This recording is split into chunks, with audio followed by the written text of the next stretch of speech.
નમસ્તે audience, very warm welcome to you all. આપણે જોઈ રહ્યા છીએ standard 7 social science chapter number 2 Delhi સલ્તનતવાળું ચેપ્ટર આપણું ચાલી રહ્યું હતું અને અત્યાર સુધી આપણે દિલ્હી સલ્તનતમાં તમામ વસ્તુ જે છે એ ઓલરેડી જોઈ લીધી છે. માત્ર બહેમની રાજ્યવાળું જે ટોપિક છે એ જ આપણો બાકી છે, તો એ આજે આપણે કમ્પ્લીટ કરી નાખશું અને દિલ્હી શાસનનો અંત કેવી રીતે આવે છે એ વસ્તુ આપણે જોઈ અને ફાઇનલી આ ચેપ્ટરને આપણે આજે ધી એન્ડ કરી દઈશું. અત્યાર સુધી આપણે જે જોયું કે ભાઈ દિલ્હી સલ્તનતમાં અલગ અલગ પ્રકારના શાસકો આવ્યા, રૂલર્સ આવ્યા, બરાબર છે. 5 વંશો વિશે મેજોરિટીમાં આપણે જોયું કે ભાઈ ગુલામ વંશ હોય, સૈયદ વંશ હોય, લોધી વંશ હોય, તે ઉપરાંત પણ જે ખિલજી વંશ હોય, બરાબર છે. આ તમામ વંશો વિશે આપણે જોયું અને ખાસ કરીને એનું રાજ્ય વ્યવસ્થા કેવી રીતે હતી, તે ઉપરાંત તે ટાઈમ પિરિયડમાં દિલ્હી સલ્તનતના ટાઈમ પિરિયડમાં સ્થાપત્ય અથવા આર્કિટેક્ચર કેવું હતું એ બધી વસ્તુઓ જોઈ. પણ આ બધી વસ્તુઓ જોઈ એ દિલ્હી સલ્તનતનો પાર્ટ હતો. હવે દિલ્હી સલ્તનતનો જ્યારે ટાઈમ પિરિયડ ચાલતો હતો નદન ઇન્ડિયામાં, ઉત્તર ભારતમાં, ત્યારે તમે જુઓ કે દક્ષિણ ભારતમાં અને ખાસ કરીને તુગલક વંશનો જે ટાઈમ પિરિયડ આવે છે, તો તુગલક વંશના ટાઈમ પિરિયડમાં ઘણા બધા ડિસઇન્ટિગ્રેશન થયા. પોતાના જે રિજન હોય અથવા તો જેને કહી શકાય પોતાનું જે ક્ષેત્ર છે, આ તમે ભારત જોઈ શકો છો, તો આમાં ઘણું બધું જેને કહી શકાય કે ડિસઇન્ટિગ્રેશન થયું, કટકા થયા, ખાસ કરીને તુગલક વંશના ટાઈમ પિરિયડમાં. ઓકે, તુગલક વંશના ટાઈમ પિરિયડમાં દિલ્હી સલ્તનતમાં જે 5 વંશો છે એમાંનો એક તુગલક વંશ છે. આ ટાઈમ પિરિયડ દરમિયાન ઘણા બધા આક્રમણો થયા અને દિલ્હી સલ્તનતના પતનના કારણો આપણે ઓલરેડી પાછળના લેક્ચર્સમાં, પાછળના વિડીયોઝમાં ચર્ચા કરી ચૂક્યા છે. તો એના લીધે એક દક્ષિણ ભારતની જો આપણે વાત કરીએ તો દક્ષિણ ભારતમાં વિજયનગર સામ્રાજ્ય, ઓકે, અને અહીંયા આટલા ભાગમાં જે છે એ બહેમની સામ્રાજ્ય જે છે એની રચના થાય છે. ખાસ કરીને જેને કહી શકાય કે બહેમની સામ્રાજ્ય જે છે એનું નિર્માણ થાય છે. હવે વિજયનગર સામ્રાજ્ય જે છે એને તો આપણે પાછળ જોઈ ગયા, એમાં 4 વંશો વિશે આપણે જોયું હતું, તો એ બધું પાછળના વિડીયોમાં, પાછળના લેક્ચરમાં આપણે કમ્પ્લીટ કરી ચૂક્યા છે. આજે આપણે જે જોવાનું છે એ બહેમની રાજ્ય જોવાનું છે. તો બહેમની રાજ્યનો જે સૌથી પહેલાં ટાઈમ પિરિયડની આપણે વાત કરીએ તો 1347 લઈને 1518 સુધીનો જે ટાઈમ પિરિયડ છે એ ટાઈમ પિરિયડ બહેમની રાજ્યનો છે. તુગલક વંશ જ્યારે દિલ્હી સલ્તનતનો ચાલતો હોય છે, એમાં ખાસ કરીને મોહમ્મદ બિન તુગલકનું નામ આવે છે. તો એ શાસક જે છે એના ટાઈમ પિરિયડમાં ઘણું બધું ડિસઇન્ટિગ્રેશન થયું ભારતનું અને એ દિલ્હી સલ્તનતના જેટલા પણ ક્ષેત્રો હતા, પાર્ટ્સ હતા એનું, બરાબર છે. એમાં બહેમની સામ્રાજ્ય જે છે એનું પણ નિર્માણ થાય છે. ખાસ કરીને આ મોહમ્મદ બિન તુગલક જે છે એ જ શાસક છે કે જે તરંગી યોજનાવાળું શાસક, ખાસ કરીને એમાં આપણે જોયું હતું કે એના જે 5 એમ્બિશિયસ પ્રોજેક્ટ જે છે એના વિશે મેં તમને સમજાવેલું હતું. તો એ જ રૂલરની હું અહીંયા વાત કરું છું, એ જ શાસકની વાત કરું છું, તુગલક વંશનો મોહમ્મદ બિન તુગલક. બીજું એ કે જે બહેમની રાજ્ય જે છે એ ખાસ કરીને તમે જુઓ કે મોસ્ટ પાવરફુલ મુસ્લિમ રાજ્ય હતું અને વિજયનગર સામ્રાજ્યની જો આપણે વાત કરીએ તો એ હિન્દુ રાજ્ય જેને કહી શકાય, એ હિન્દુ રાજ્ય હતું. તો એ ખાલી યાદ રાખવાનું છે કે વિજયનગર આવે તો હિન્દુ રાજ્ય હતું, બહેમની રાજ્ય જે છે એ પાવરફુલ મુસ્લિમ રાજ્ય હતું. અને વિજયનગર હોય કે બહેમની રાજ્ય હોય, બંને વચ્ચે ડિસ્પ્યુટ જે છે એ ચાલતા હતા, કેમ કે બોર્ડર જે છે થોડી ઘણી ટચ થતી હતી એ હિસાબથી. ફાઉન્ડરની જો આપણે વાત કરીએ તો હસન ગુંગુ જે છે, અથવા એને ઝફર ખાન પણ કહેવાય છે, તમારી બુકમાં આપણે જોઈએ તો ઝફર ખાન જે છે એનું નામ આવેલું છે, પણ એનું હસન ગુંગુ જે છે એ પણ એનું નામ છે. તો એને જે છે એ ખાસ કરીને બહેમની સામ્રાજ્યની સ્થાપના કરેલી હતી 1347માં. એટલે એ વસ્તુ ખાસ કરીને આપણે યાદ રાખવાની છે કે જેને આપણે ટાઇટલ પણ મળેલું છે ઝફર ખાનને, અલાઉદ્દીન હસન બહેમન શાહ એવું ટાઇટલ એને ધારણ કરેલું હતું. તો એ ટાઇટલનું પણ આપણે યાદ રાખવાનું છે, અલાઉદ્દીન હસન બહેમન શાહ, બરાબર છે.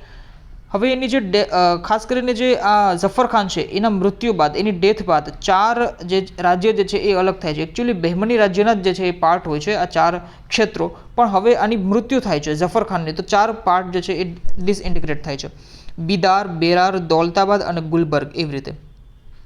તો એ વસ્તુ આપણે ખાસ કરીને યાદ રાખવાની છે.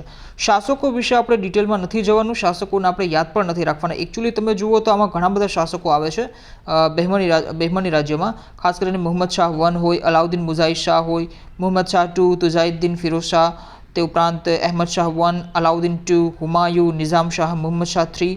ઓકે, આ તમામ શાસકો છે, પણ આ તમામ વિશે આપણે યાદ નથી રાખવાનું. હા, 2 જે શાસકો છે કે જે ઇમ્પોર્ટન્ટ છે, અહેમદ શાહ 1 અને મુહમ્મદ શાહ તૃતીય, બરાબર છે, મુહમ્મદ શાહ તૃતીય. તો એના વિશે આપણે યાદ રાખી શકીએ. અહેમદ શાહ 1ની જો વાત કરું તો એના માટે ખાલી એટલું સ્ટેટમેન્ટ યાદ રાખવાનું છે કે ભાઈ ગુલમર્ગ જે છે, બરાબર છે, ગુલમર્ગથી રાજધાની જે છે એ બીડર ખસેડી લીધી હતી. અને ખાસ કરીને બીડર જે છે એમાં ઘણા બધા કન્સ્ટ્રક્શનના કામ પણ કરાવેલા હતા અહેમદ શાહ 1એ. તો એ જે છે એ યાદ રાખવાનું છે. બીજું એ કે ભાઈ મુહમ્મદ શાહ તૃતીયની વાત આવે, મુહમ્મદ શાહ 3ની જો આપણે વાત આવે તો એના ટાઈમ પિરિયડમાં પણ તમે જુઓ કે ખાસ કરીને એડમિનિસ્ટ્રેટિવ સિસ્ટમ જે છે એ ઘણી બધી સક્ષમ હતી. અને ખાસ કરીને મુહમ્મદ શાહ ત્રીજો જે છે તો એમાં એનો જે પ્રાઇમ મિનિસ્ટર કહેવાય, જેને કહી શકાય વઝીર, તો એ હતો મહમૂદ ગવા.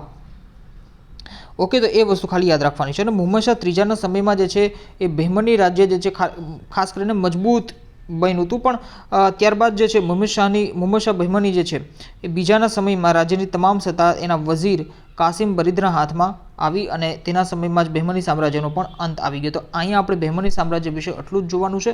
અને ખાસ કરીને તમે જુઓ કે બહેમની કિંગડમ જે કાલીમુલ્લા શાહ છે, બરાબર છે, last ruler Kalimullah Shah, okay, Kalimullah Shah, બરાબર છે, આ લાસ્ટ રૂલર હોય છે બહેમની સામ્રાજ્યનો, બહેમની રાજ્યનો. તો હવે આના ટાઈમ પિરિયડમાં શું થાય છે કે બહેમની રાજ્ય જે છે એનું કમ્પ્લીટલી ડિસઇન્ટિગ્રેશન થાય છે. 5 ઇન્ડિપેન્ડન્ટ સલ્તનતમાં જે છે એ એનું ડિસઇન્ટિગ્રેશન થાય છે. નામ જો તમને જણાવું તો અહેમદનગર, બીજાપુર, બેરાર, ગોલકુંડા અને બિદાર, આ રીતે. ઓકે, તો એ આટલી વસ્તુ જે છે ખાસ કરીને આપણે અહીંયા યાદ રાખવાની હોય છે. અને આ રીતે આપણું બહેમની રાજ્ય જે છે કમ્પ્લીટ થાય છે. તુઘલક વંશના સમયમાં જ દખ્ખણમાં ઝફર ખાને 1347માં બહેમની રાજ્યની સ્થાપના કરી. આ રાજ્ય લગભગ 1.5 સદી સુધી દક્ષિણ ભારતની રાજનીતિ પર પ્રભાવ પાડ્યો. ઝફર ખાને અલાઉદ્દીન બહેમનશાહ નામ ધારણ કરી સ્વતંત્ર શાસન કર્યું. તેણે નવા સ્વતંત્ર રાજ્યની રાજધાની ગુલમર્ગને બનાવી પોતાના રાજ્યમાં અનેક પ્રદેશો જોડ્યા. બહેમની સામ્રાજ્યમાં અહેમદ શાહ અને મુહમ્મદ શાહ ત્રીજાનું શાસન નોંધપાત્ર છે. અહેમદ શાહે ગુલમર્ગથી રાજધાની બીડર ખસેડી અને બીડરમાં અનેક ઇમારતો બંધાવી. મેં તમને કીધું કે ભાઈ ઘણા બધા કન્સ્ટ્રક્શનના કામો એને કરાવેલા હતા. ત્યારબાદ મુહમ્મદ શાહ ત્રીજાની જો આપણે વાત કરીએ તો એનો વઝીર મહેમૂદ ગવાહ હતો. તેને સક્ષમ વહીવટીતંત્રની રચના કરી. મુહમ્મદ શાહ ત્રીજાના સમયમાં બહેમની સત્તા મજબૂત બની હતી, પરંતુ ત્યારબાદ મહેમૂદ શાહ બહેમની બીજાના સમયમાં રાજ્યની તમામ સત્તા તેના વઝીર કાસિમ બરીદના હાથમાં આવી અને તેના સમયમાં જ બહેમની સામ્રાજ્યનો અંત આવ્યો. સમગ્ર સામ્રાજ્ય બીજાપુર, અહેમદનગર, ગોલકોંડા, બીદર અને બરાર જેવા 5 સ્વતંત્ર રાજ્યમાં વિભિન્ન થઈ ગયું.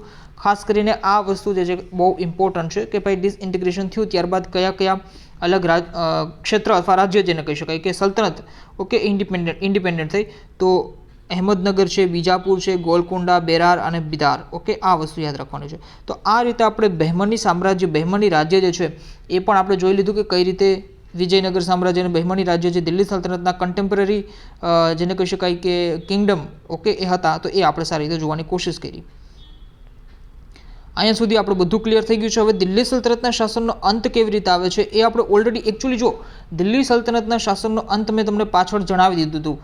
ઇવન મેં તમને 5 ફેક્ટર્સ પણ જણાવેલા હતા કે કઈ રીતે 5 ફેક્ટર્સ જે છે ખાસ કરીને કામ કરે છે દિલ્હી સલ્તનતના શાસનના અંત થવામાં. તો એ પાછળ મેં તમને પાછળના લેક્ચર્સમાં સમજાવી દીધેલું છે. તો જે લોકોએ હજુ સુધી પાછળના વિડીયોઝ કમ્પ્લીટ નથી જોયા તો એ લોકોને રિક્વેસ્ટ કે હિસ્ટ્રી હોય, ઇનફેક્ટ સોશિયલ સાયન્સ હોય તો એને ક્રોનોલોજીમાં સિક્વન્સમાં જોવાનું રાખો, જેથી કરીને તમારો કોઈ પણ કોન્સેપ્ટ જે છે છૂટી ન જાય. અને હું ઓલવેઝ જેને કહી શકાય કે એક્સ્ટ્રા ઇન્ફોર્મેશન અને એક્સ્ટ્રા કોન્સેપ્ટ સાથે જ જે છે એ વિડીયોઝ બનાવવાની કોશિશ કરું છું. તો જેથી કરીને કે તમે બોર પણ ન થાવ અને જેને કહી શકાય કે નવો કન્ટેન્ટ, નવી રીતે નવો કોન્સેપ્ટ જે છે તમને સમજમાં આવે, ઓકે, મળી રહે.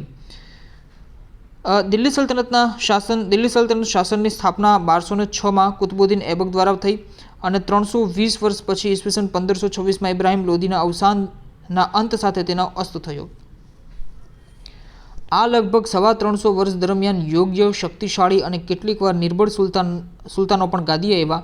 દિલ્હીના આ મુસ્લિમ મહારાજ્ય અનેક તડકી છાંયડી જોઈ અને ઉદય તેનો અસ્ત એ ન્યાયે તેનું પતન થયું. અને ખાસ કરીને દિલ્હી સલ્તનતનો એન્ડ કેવી રીતે થાય છે, લાસ્ટ રૂલર જે છે એનું હુમાયુ સાથે જેને કહી શકાય કે બેટલ થઈ જાય છે, એ વસ્તુ પણ મેં તમને પાછળ જણાવી દીધેલી છે. તો એ રીતે તમે જુઓ કે ભાઈ હુમાયુ સાથે લડાઈ થાય છે અને એમાં હુમાયુ ફાઇનલી જીતી જાય છે. અને હવે નેક્સ્ટ જે આપણું ચેપ્ટર આવશે એ મુઘલ સામ્રાજ્ય આવશે. મુઘલ સામ્રાજ્ય જે છે એને કેવી રીતે શરૂઆત થાય છે ને એ બધી તમામ વસ્તુ જે છે એ થોડીક બેકગ્રાઉન્ડ સાથે પાછી જે છે તમને કહેવાની કોશિશ કરીશ. પણ હવે આપણું નેક્સ્ટ જે ચેપ્ટર હશે, ચેપ્ટર નંબર 3, એ મુઘલ સામ્રાજ્ય હશે, જે આપણે નેક્સ્ટ પાર્ટમાં, નેક્સ્ટ વિડીયોમાં જે છે કવર કરવાની શરૂઆત કરશું. તો અત્યારે આપણે અહીં સુધી રાખીએ છીએ. Thank you so much for watching this lecture. અને હા, ખાસ કરીને જે લોકોને વિડીયોઝ પસંદ આવે છે તો એ લોકો લાઇક કરવાનું રાખો. તે ઉપરાંત તમારા ફ્રેન્ડ સાથે જે છે એ શેર કરવાનું રાખો, જેથી કરીને વધારેમાં વધારે લોકો સુધી સારામાં સારો કન્ટેન્ટ જે છે એ મળી રહે. તે ઉપરાંત તમે જુઓ કે સબસ્ક્રાઇબ નથી કરતા લોકો, તો સબસ્ક્રાઇબ કરવાનું રાખો. હમણાં જોઉં છું કે ભાઈ સબસ્ક્રાઇબ ઘણા બધા ઓછા લોકો કરે છે. વિડીયોઝ જોવે તો છે પણ સબસ્ક્રાઇબ નથી કરતા. તો એનું રીઝન શું છે? ઓકે, એટલે ખાસ કરીને સબસ્ક્રાઇબ કરવાનું રાખો અને કમેન્ટ બોક્સમાં જે છે ફીડબેક આપવાનું રાખો કે તમને કેવો કન્ટેન્ટ લાગે છે. અને બીજું એ કે આવા સેલ્ફ ટાસ્ક તરીકે જે આ ક્વેશ્ચન્સ આવતા હોય છે તમારી ટેક્સ્ટબુકમાં, એને સોલ્વ કરવાની કોશિશ કરો, જેથી કરીને આપણને આઈડિયા આવે ઓકે, સે ફોર એક્ઝામ્પલ ચારગાનની, આ તો મેં તમને બહુ સારી રીતે સમજાવેલું છે કે ભાઈ ચહેલગાન અથવા તો જેને કહી શકાય ચાલીસા, તો આ જે છે એની સ્થાપના કોણે કરાવેલી હતી? કુતુબુદ્દીન એબકે. મેં તમને ખૂબ સારી રીતે આ વસ્તુ સમજાવેલું છે. ઓકે, દિલ્હી સલ્તનતના પ્રથમ મહિલા શાસક કોણ હતા? તો કે ભાઈ રઝિયા સુલતાના. આ બધી વસ્તુઓ જે છે એ ખૂબ જ તરંગી યોજનાવાળો ક્વેશ્ચન, અને આવા જ બધા ક્વેશ્ચન તમારી એક્ઝામમાં પણ ખાસ કરીને પૂછાતા હોય છે, ટ્વિસ્ટ કરીને પૂછાતા હોય છે. આમાં થોડા ઇઝી વેમાં આપેલા હોય છે, પણ એક્ઝામમાં જે છે ટ્વિસ્ટેડ ક્વેશ્ચન આવતા હોય છે. પણ અલ્ટિમેટલી બધો કોન્સેપ્ટ તો અહીંથી જ હોય છે. દિલ્હીના કયા શાસકની યોજનાઓ તરંગી યોજના તરીકે ઓળખાણી? તો આ વસ્તુ પણ મેં ખૂબ સારી રીતે તમને સમજાવેલી છે, બરાબર છે. એનો આન્સર તમારે મને કમેન્ટ બોક્સમાં દેવાનો છે. ત્રીજા ક્વેશ્ચન અને ચોથા ક્વેશ્ચનનો જે આન્સર છે એ તમે મને કમેન્ટ બોક્સમાં દેવાનો છે તમારે. વિજયનગર સામ્રાજ્યની સ્થાપના કોણે કરેલી હતી? ઓકે, અહેમદ શાહ, કૃષ્ણદેવરાય, હરિહરરાય, બુક્કારાય કે ઝફર ખાન? આનો પણ આન્સર જે છે તમે મને કમેન્ટ બોક્સમાં જણાવજો. તો આ રીતે, અને ખાસ કરીને જે આવા ક્વેશ્ચન આન્સર હોય છે એને પણ તમે મેન્સના પર્સપેક્ટિવથી લખવાની કોશિશ કરી શકો છો, જે તમારા સિલેબસમાં મેન્શન હોય ટોપિક. ઓકે, એવા ટોપિકના ક્વેશ્ચન જે છે એ તમે તમારી બુકમાં, પણ વસ્તુ એ છે કે ભાઈ અહીંયા માની લો કે કૃષ્ણદેવરાય વિશે ટૂંકમાં માહિતી આપો, આવું આપણને આપેલો જ ક્વેશ્ચન, બરાબર છે. હવે આપણને ખબર છે કે જીપીએસસીનું લેવલ કઈ રીતનું છે, તો જીપીએસસીના લેવલ મુજબ જે છે ક્વેશ્ચન ભલે આનો આવ્યો, પણ જીપીએસસીના લેવલ મુજબ જે છે તમારે આન્સર લખવાની, મેન્સનો આન્સર લખવાની કોશિશ કરવાની. એ રીતે જ પોઈન્ટ્સ પાડીને, એ જ રીતે મતલબ તમે જે રીતે મેન્સના આન્સરમાં તમે મતલબ દેખાડો, બરાબર છે, રિચનેસ, એ જ વસ્તુ જે છે તમારે કરવાની છે. તો અત્યારે આપણે અહીં સુધી રાખીએ છીએ. Thank you so much for watching this lecture. મળીએ નેક્સ્ટ લેક્ચરમાં. Stay connected with me. Thank you.